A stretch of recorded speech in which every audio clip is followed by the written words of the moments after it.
बार की बात है। रामपुर गांव में 2 भाई रहते थे। बड़े भाई का नाम विक्रम और छोटे भाई का नाम राघव था। विक्रम बहुत अमीर था, जबकि छोटा भाई राघव बहुत गरीब था। विक्रम अपने बड़े घर में अपनी बीवी और बच्चों के साथ रहता था।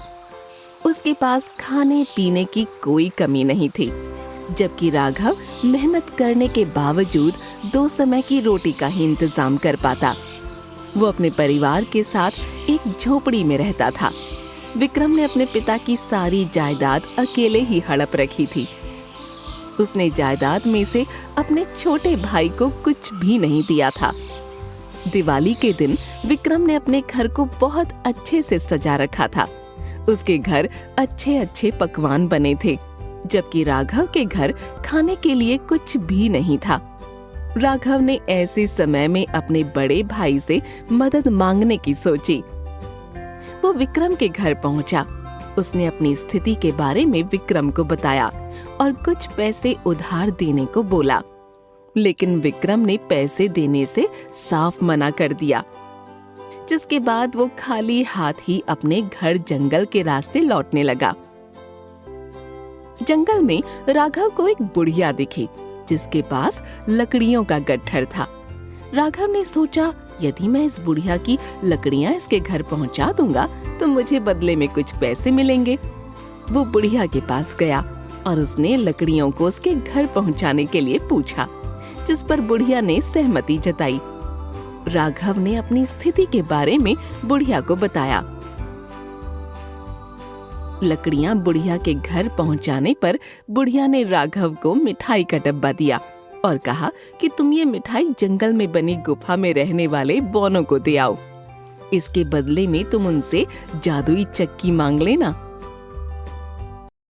राघव ने ऐसा ही किया और मिठाई बौनों को देकर उनसे जादुई चक्की ले आया। बौनों ने चक्की देते हुए कहा, तुम इससे जो मांगोगे वो मिल जाएगा। जब तुम्हें इस चक्की को रोकना हो तो इस पर लाल कपड़ा डाल देना। राघव खुशी खुशी वो चक्की अपने घर ले गया और अपनी बीवी को सारी बात बताई। उन्होंने चक्की को जमीन पर रखा और अनाज, फल, सब्जियां मांगी। कुछ ही समय में सब कुछ चक्की से निकलता गया। उन्होंने इसके बाद भरपेट अच्छा खाना खाया। राघव अब चक्की में से निकलने वाले अनाज को मंडी में ले जाकर बेचने लगा, जिससे वो कुछ ही समय में अमीर हो गए। उन्होंने नया घर भी बना लिया। जब ये बात विक्रम को पता लगी तो उसने सोचा कि छोटा भाई इतनी जल्दी अमीर कैसे हो गया। इसका पता लगाने के लिए वो एक दिन भोजन करने राघव के घर पहुंचा। खाने के बाद जब वो अपने घर जाने लगा तो वो कुछ समय राघव के घर के बाहर छुपकर अंदर देखने लगा। विक्रम ने राघव की पत्नी को चक्की से अनाज मांगते हुए देखा, जिससे उसको राघव के अमीर होने के राज के बारे में पता चल गया। विक्रम एक दिन आकर राघव के घर से जादुई चक्की चोरी करके ले गया। घर जाकर उसने अपनी बीवी को घर छोड़कर चलने को कहा। बीवी के पूछने पर उसने बाद में उसको सब बताने को बोला। विक्रम अपने बीवी बच्चों को लेकर नदी के रास्ते दूसरे गांव जाने लगा। जब विक्रम नाव में बैठा था तो उसने अपनी बीवी को जादुई चक्की के बारे में बताया। उसने जादुई चक्की का प्रयोग करके दिखाने के लिए चक्की से नमक मांगा, जिससे चक्की में से नमक निकलने लगा। उसको चक्की को बंद करना तो आता ही नहीं था, जिससे नाव में पूरा नमक भर गया और विक्रम अपने परिवार के साथ नदी में डूब गया। राघव के पास अभी भी बहुत अनाज बचा था। उसने वो अनाज बेचा और मेहनत की, जिससे उसको अब चक्की की जरूरत नहीं थी। वो अपने परिवार के साथ खुशी खुशी रहने लगा। इस कहानी से हमें ये शिक्षा मिलती है कि हमें कभी भी लालच नहीं करना चाहिए।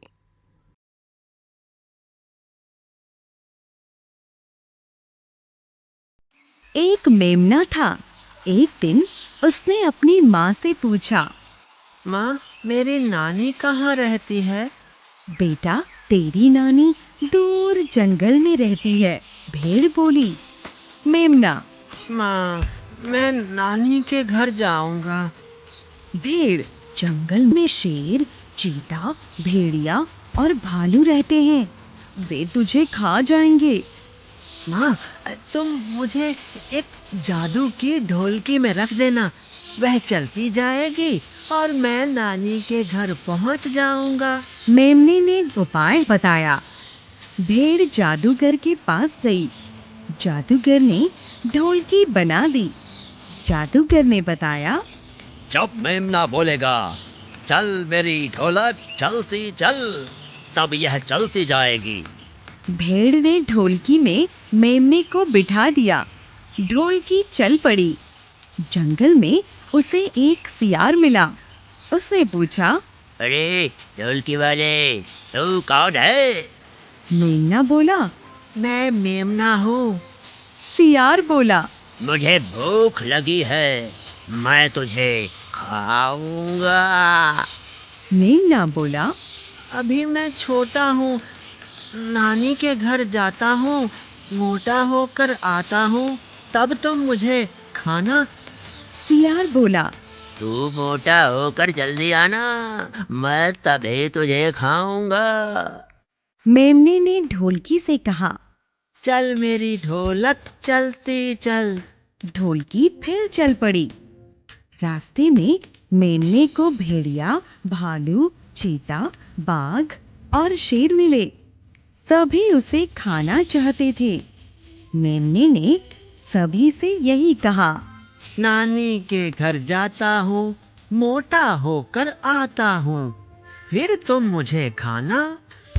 ढोलकी में लुढ़कता हुआ मेमना अंत में नानी के पास जा पहुंचा। नानी उसे देखकर बहुत प्रसन्न हुई। नानी ने उसे बढ़िया बढ़िया भोजन खिलाए और बहुत प्यार किया। मेमना 1 महीने तक नानी के पास रहा। वह खूब खा पीकर मोटा हो गया था। मेमने ने नानी से कहा, नानी जी, अब मुझे माँ के पास भेज दो। नानी ने ढोलकी पर जादू का एक डंडा लगवा दिया। उसने मेमने से कहा, जब कोई जानवर तुझे खाने के लिए आए तो बोलना, बज मेरे डंडे बजता चल, लगता चल, चलता चल। यह डंडा शत्रु को मार भगाएगा। मेमना ढोलकी में बैठकर चल पड़ा। वह जंगल में जा पहुंचा। रास्ते में शेर आ गया। वह बोला, अब तू मोटा होकर आया है, मैं तुझे खाऊंगा। तभी मेमने ने डंडे से कहा, बज मेरे डंडे बजता चल, लगता चल, चलता चल। डंडा शेर की नाक पर जाकर जोर से लगा। वह पीड़ा से चिल्लाया। ये कैसा मेमना है? शेर भाग खड़ा हुआ। इसी प्रकार मार्ग में बाघ, चीता और सियार भी मिले। जादू के डंडे ने सबकी ऐसी पिटाई की कि सब चीखते चिल्लाते भागते बने। बहादुर और चतुर मेमना सब संकटों का सामना करते हुए माँ के पास पहुँच गया। माँ ने उसे बहुत प्यार किया।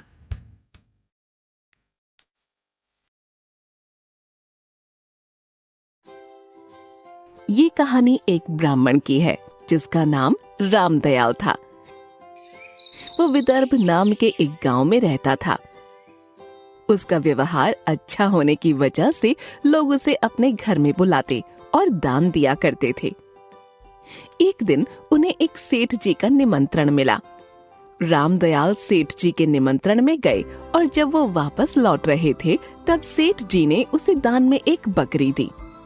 इसके बाद वो बकरी को अपने कंधे पर लटकाकर वहां से चल पड़े। जब वो ब्राह्मण बकरी को अपने कंधे पर रखकर लौट रहा था तब 3 ठग लोगों की नजर उन पर पड़ी। उन्होंने एक षड्यंत्र बनाया जिससे कि वो उस ब्राह्मण से बकरी ले सकें। वो तीनों ठग दूर दूर जाकर खड़े हो गए रामदयाल अपने कंधे पर बकरी को रखकर आगे बढ़ रहा था कि तभी पहला ठग उसे देखकर जोर जोर से हंसने लगा। ऐसे में ब्राह्मण ने उससे पूछा, क्या बात है, तुम मुझे देखकर क्यों हंस रहे हो? ब्राह्मण के सवाल पर उस ठग ने जवाब दिया, महाराज मुझे माफ करना, लेकिन मैंने पहली बार ऐसा देखा है कि कोई ब्राह्मण एक गधे को अपने कंधे पर उठाकर ले जा रहा है। ये कहकर वो ठग फिर से हंसने लगा। रामदयाल ने उसकी बात पर ध्यान नहीं दिया और वो वहां से चला गया। चलते चलते रास्ते में दूसरा ठग आया।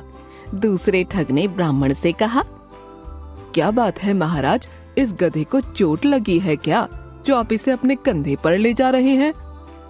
ये सुनकर रामदयाल गुस्सा हो गया और उससे बोला, तुम्हें दिखाई नहीं देता क्या, यह कोई गधा नहीं है, यह एक बकरी है और मुझे यह दान में मिली है, इसीलिए मैं इसे अपने कंधे पर रख कर ले जा रहा हूँ।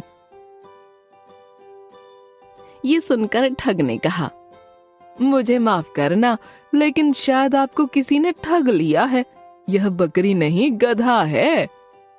ये सुनकर रामदयाल सोचने लगा कि पहले वाला व्यक्ति भी इसे गधा कह रहा था, ये भी इसे गधा कह रहा है, आखिर लोगों को हुआ क्या है? ये सोचते सोचते वो आगे चल पड़ा। चलते चलते उसे रास्ते में तीसरा ठग मिला। तीसरे ठग ने ब्राह्मण से कहा, ब्राह्मण देवता, आप इतनी तकलीफ क्यों उठा रहे हैं? लाइए इसे मुझे दे दीजिए, मैं इसे आपके घर तक छोड़ कर आऊंगा। ब्राह्मण के लिए कार्य करना पुण्य का काम है, इससे मुझे आपका आशीर्वाद मिल जाएगा। उस व्यक्ति की ये बात सुनकर ब्राह्मण खुश हो गया और उससे बोला, बहुत बहुत शुक्रिया, तुम एक भले इंसान लगते हो। फिर उसने वो बकरी ठग को सौंप दी। वो दोनों एक साथ चलने लगे। कुछ दूर तक चलने के बाद ठग ने रामदयाल से पूछा, वैसे आप इस गधे को कहाँ ले जा रहे हैं? ये सुनकर रामदयाल ने उसे कहा, यह गधा नहीं बकरी है। माफ करना ब्राह्मण देवता, किसी ने आपके साथ छल किया है, यह कोई बकरी नहीं बल्कि गधा है। ठग ने उस ब्राह्मण से कहा। ये सुनते ही रामदयाल ठग से बोला, मैं तुम्हें यह गधा दान में देता हूँ, तुम इसे ले जाओ। ये सुनते ही ठग अंदर ही अंदर खुश हो गया, क्योंकि उसकी तरकीब काम कर गई। इसके बाद वो ठग बकरी को ले गया और उसे बाजार में बेच दिया। बकरी को बेचकर उसे अच्छा मुनाफा हुआ।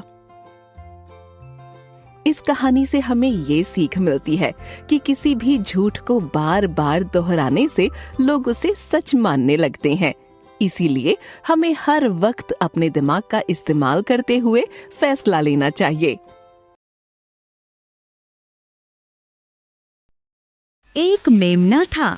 एक दिन उसने अपनी माँ से पूछा, माँ, मेरी नानी कहाँ रहती है? बेटा, तेरी नानी दूर जंगल में रहती है, भेड़ बोली। मेमना, माँ, मैं नानी के घर जाऊंगा। भेड़, जंगल में शेर, चीता, भेड़िया और भालू रहते हैं, वे तुझे खा जाएंगे। माँ, तुम मुझे एक जादू की ढोलकी में रख देना, वह चलती जाएगी और मैं नानी के घर पहुँच जाऊंगा। मेमने ने उपाय बताया। भेड़ जादूगर के पास गई। जादूगर ने ढोलकी बना दी। जादूगर ने बताया, चुप मेमना बोलेगा, चल मेरी ढोलक चलती चल, तब यह चलती जाएगी। भेड़ ने ढोलकी में मेमने को बिठा दिया। ढोलकी चल पड़ी। जंगल में उसे एक सियार मिला। उसने पूछा, अरे ढोलकी वाले, तू कौन है? मेमना बोला, मैं मेमना हूँ। सियार बोला, मुझे भूख लगी है, मैं तुझे खाऊंगा। मेमना बोला, अभी मैं छोटा हूँ, नानी के घर जाता हूँ, मोटा होकर आता हूँ, तब तुम मुझे खाना। सियार बोला। तू मोटा होकर जल्दी आना, मैं तभी तुझे खाऊंगा। मेमने ने ढोलकी से कहा। चल मेरी ढोलक चलती चल। ढोलकी फिर चल पड़ी।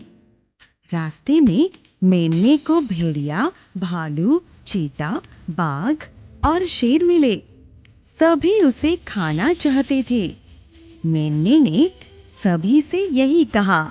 नानी के घर जाता हूँ, मोटा होकर आता हूँ, फिर तुम मुझे खाना।